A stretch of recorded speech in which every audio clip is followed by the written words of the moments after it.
Your goddess has no dominion here. This film goes much deeper than you could possibly imagine. Even through the pain, even through the ashes in the sky, baby, when we dream as one.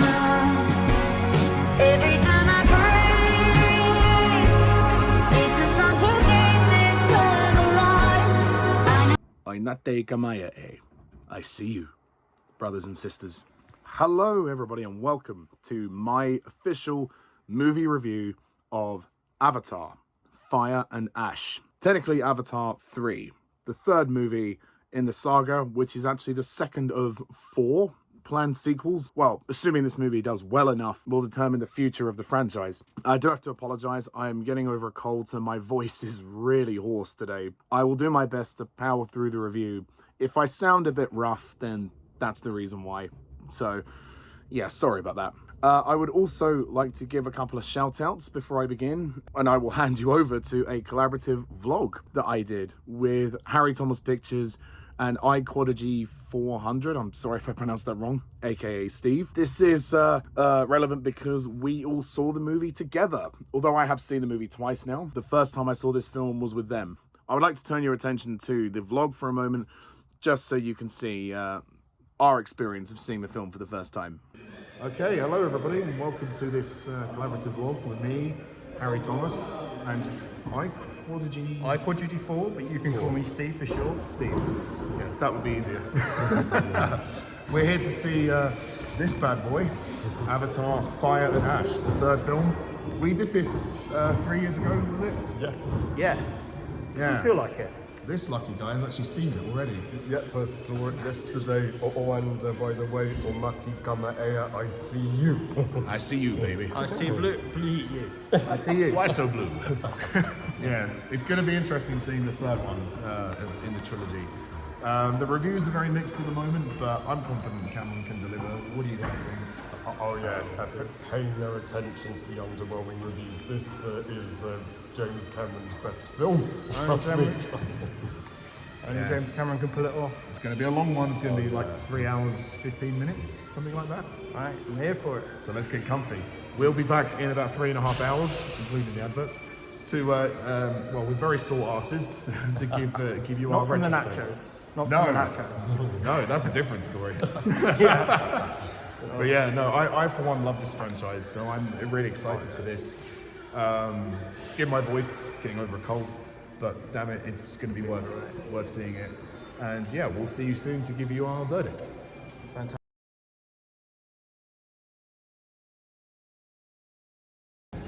Okay, so we've just finished our screening of Avatar, Fire and Ash. So obviously you'd seen it before, but lads, what's the verdict? It's close, but I'd say it's probably the best of the 3. Best of the 3. I would actually agree with that. Yeah, It's a very slim margin, but I wholeheartedly agree. This is not only the best of 3, this is James Cameron's best film, one of the best movies I have literally ever seen. yeah, if you love Avatar, you will love this film because it's what you've seen before and more. I mean, yeah, there are a lot of repetitive beats, but I don't mind that because I think it works. And this is the most emotional of the 3. Oh yeah. It's very dark and it's quite depressing in places. Yeah. But and again, the visuals are just outstanding. There's nothing else to say about that. No, yeah, it was emotional from the get-go. There were some funny scenes, some funny one-liners in there, from Quaritch particularly. Jake had some funny lines. Yeah, I would have liked to see Took a bit more. She was barely in it. Yeah, I agree with that actually. But for me, the standout was Varang. Oona Chaplin is Varang. I thought she was going to be in it a lot more actually. But what she was in was very good. And her sort of relationship with Quaritch was quite interesting. Well, I don't know if I can really talk about this. There's one scene that's kind of risque where she does something to him. And he has a bit of an out-of-body experience. Yeah. But I won't say any more than that. Yeah, I'll say that seems like something else of GTA 5, let's just say. Yes. If you love your sci-fi, you love your fantasy, you like a bit of heartbreak, a bit of comedy, Yeah, it's got everything. Yeah, pretty much Spirituality. as all well. of the above. Go see this movie. Yeah. But be warned, this one goes heavy. There's even one scene of attempted suicide. Yeah. There's some heavy PG. scenes. Oh, yeah. And also, if you love Avatar, this one offers a flipped perspective on Awa. There's a lot of focus in this film about how the Mon Kwan clan, how they renounce Awa. Certainly Varang and her, there was a situation that happened and her home was destroyed or something, and Awa didn't come and help. So there's a lot of people questioning Awa, including Jake as well. We get more of Bridgehead as well and the RDA. So it's not just stuck in the Metcaina clan all the time. Well, the Metcaina characters are in it, but they're not in it as much. Pajak comes back, but only briefly. And thoughts on the other new clan, the Wind Traders, led by Remus Lupin from Harry Potter, that they were awesome. Yeah. What do you think about them? Yeah, he was part of the Metcaina, wasn't he? He was at the beginning. Then In the big airships, the big balloons. I'm trying to catch up with it all because it's 3 hours long. It- It's there was so hard to keep up with. But There was so much. Yeah, it's I thought they were good. They were very brief, but it's very clear that they might well be used more in the future. But I think the big character to talk about in this one is Spider. Oh, yeah. Won't go into too much. Obviously, the trailers have shown the thing about him breathing without a mask, and that is a very intriguing plot point. That for me is the big hook of this film. Is like you want to find out why that is, and it is very interesting the way that it is explored. And also Kiri, we find out about Kiri's conception. yeah. I thought that was a bit early when we found out the conclusion to why Yeah. she has all these powers. So I thought we weren't really going to find out these big things until the final movie, essentially. But Yeah, we found out in number 3. It's like Cameron sort of preconceived this as a semi-finale, but he's kind of left the door open on a lot of things. Yeah. It did wrap up quite abruptly in places, I thought, but it was still excellent. Oh yeah, and you are not ready for that to climax. It's the biggest final battle James Cameron has ever done. Oh my god. Yeah. So go see Avatar: Fire and Ash if you love Avatar, and have a Merry Christmas. And James Cameron, please make the 4th Avatar. Don't be Fantastic Beasts. Yes. Yeah, let's go and support this movie. This is why cinemas are open. You have to experience a film like this, and I'm sure that it will do very well, and I'm sure Cameron will get 4 and 5, and then we can have a complete saga, which would be amazing. Yeah. Yeah, and also thank you to Miley Cyrus. So you have given us the best Avatar song we could ask for, and Dream as one. Yes, really like that song. Fits really well with the ending.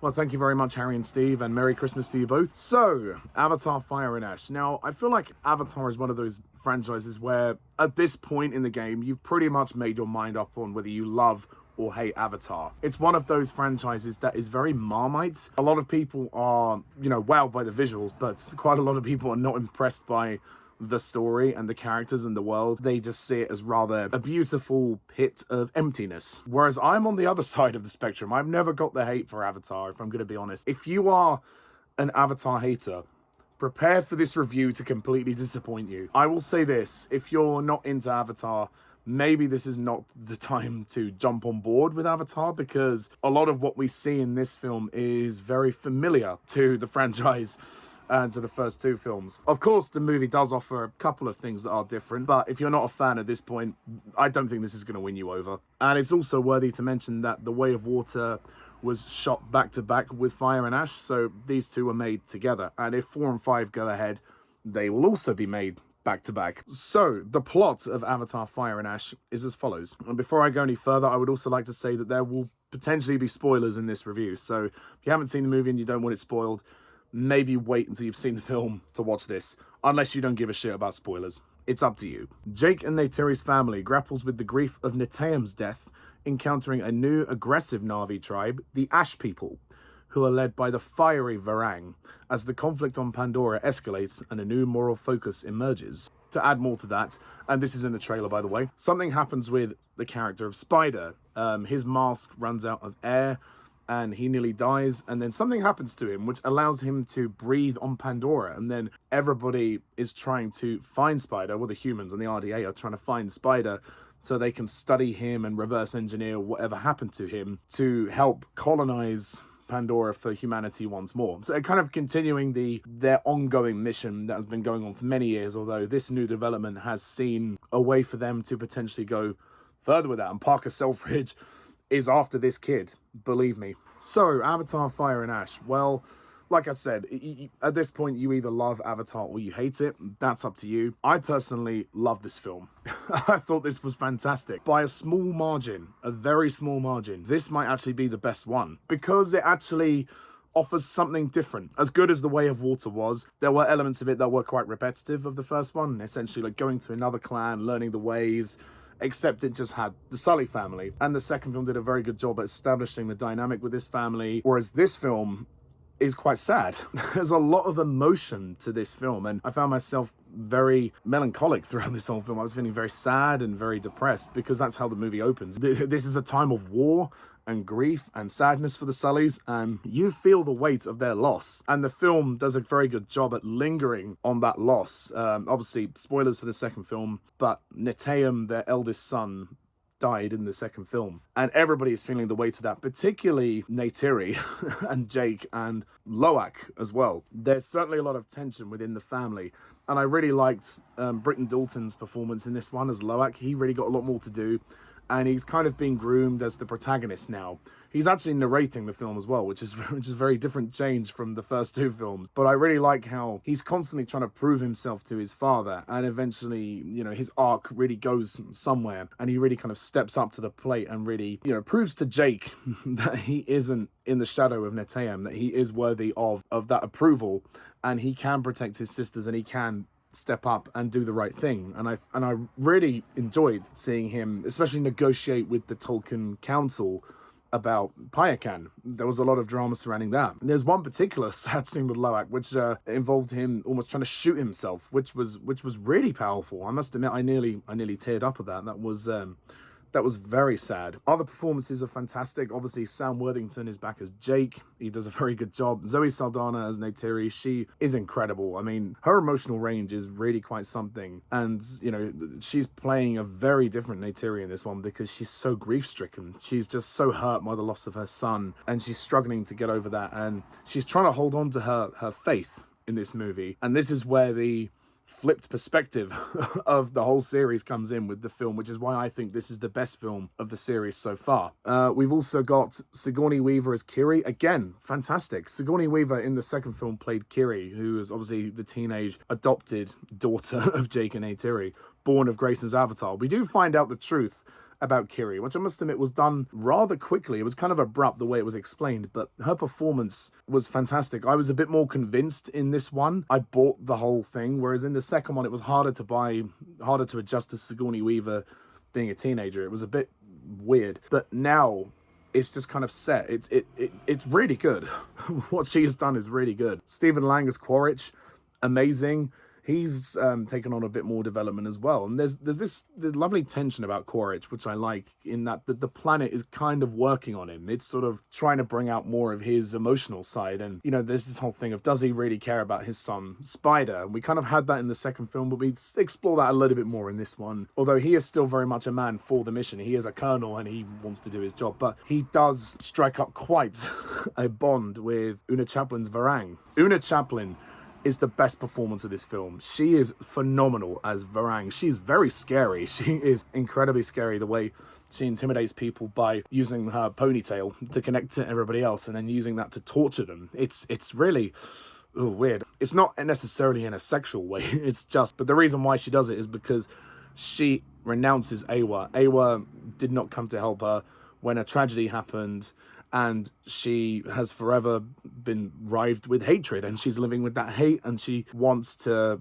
renounce Awa and convince everybody that Awa is not going to save them, which I think is an interesting angle. And I like the fact that we are flipping the perspective here, showing that there are tribes that don't worship Awa, and that there's always going to be, I guess, an atheism, if you like. And it's kind of tragic to see Varang like cutting people's ponytails off, you know, so they can stopped connecting to Ayla, which is rather sad. But again, the performance is fantastic.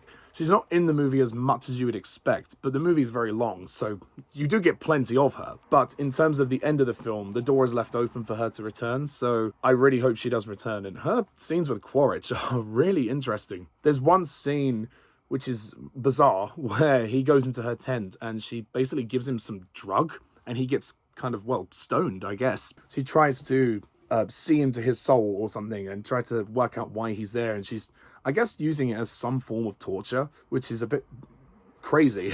So I love the darkness and I love the insanity of these Ash people, and they are very intimidating. Shout out to Kate Winslet as Ronell, Joel David Moore as Norm, Eddie Falco as Ardmore gets more to do. I'm not going to mention the entire cast because there's just too many, but everybody does a very good job. One person I do have to talk about, though, is Jack Champion, who plays Spider. In the second film, Spider was more of a background character. He was just there to be set up for this film. But the journey he goes on is interesting, especially because most things revolve around him in this film. The way that he ends up breathing on Pandora is really interesting. So he's almost like becoming a sort of hybrid, essentially, a sort of Na'vi human hybrid in a weird sort of symbiotic way. But I thought his journey in this one was very interesting, and especially like his loyalties to the Sully family and then to Quaritch. It's all very mixed up at the moment. He's trying to find out where he belongs in that sense. And there's a very dark scene in this film which I did not expect. And again, spoilers. There's a scene after the big, humongous battle at Bridgehead, which is epic, by the way. Jake and Neytiri are by the woods, and Jake reluctantly says to her, "You were right. We need to kill him because he's a target and everyone's going to take him, experiment on him, study him, and the outcome will be just far worse. Better to just let him go now," which was very dark for Jake. I never expected Jake to make that decision. So I love the fact that this film went in directions I did not expect. The outcome of that scene was so shocking. I mean, my goodness me, I was almost in tears watching that. That was powerful, very powerfully acted. But of course, Jake doesn't want to do it because he loves the kid. He loves him like his own. But gee, that's what I mean. This film goes to emotions, and the film goes much deeper than you expect. And that's what I love about this third one, is that all this time, you know, Quaritch and Jake have been fighting on this planet, and they've been at loggerheads. And he's trying to say to him, look, you just don't get it. The planet it's deep. You know, you have to connect to the planet. Open your eyes. You're in a new body.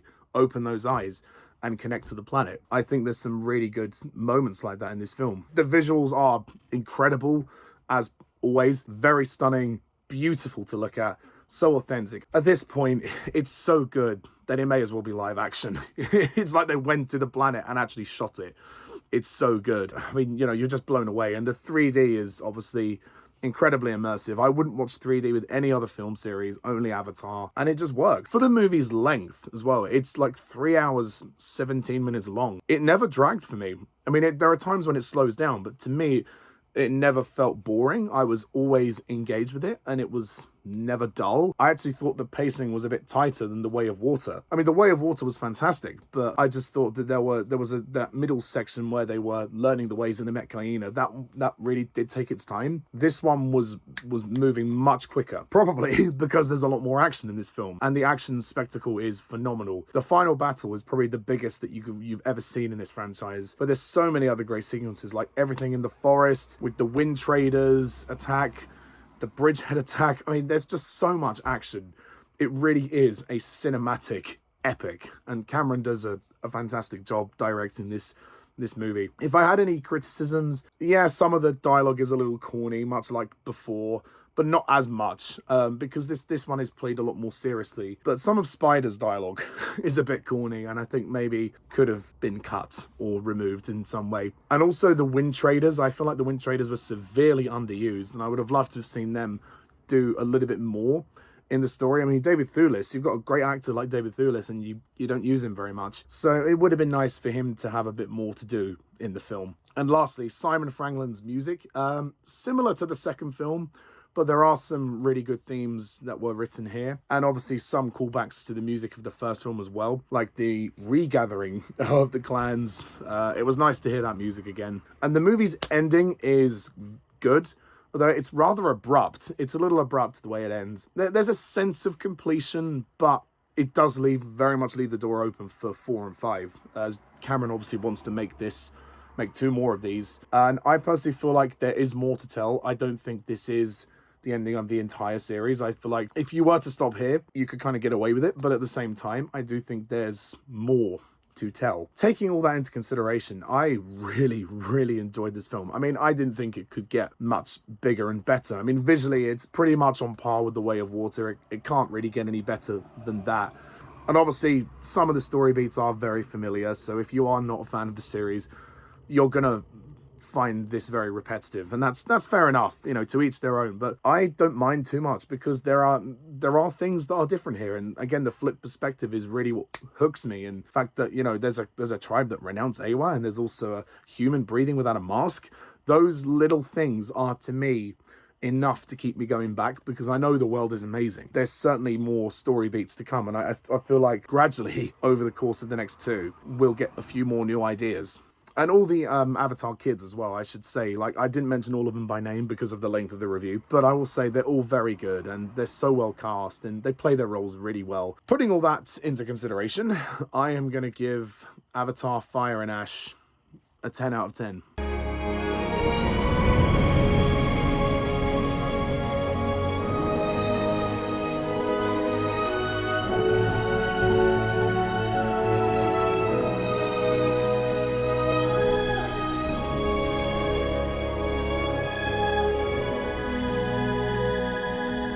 Really is something special, guys, much like the first 2. And if you're an Avatar fan, this is a real treat for you. And also, I really like Miley Cyrus's song Dream Is One. I think that really works well for the end credits.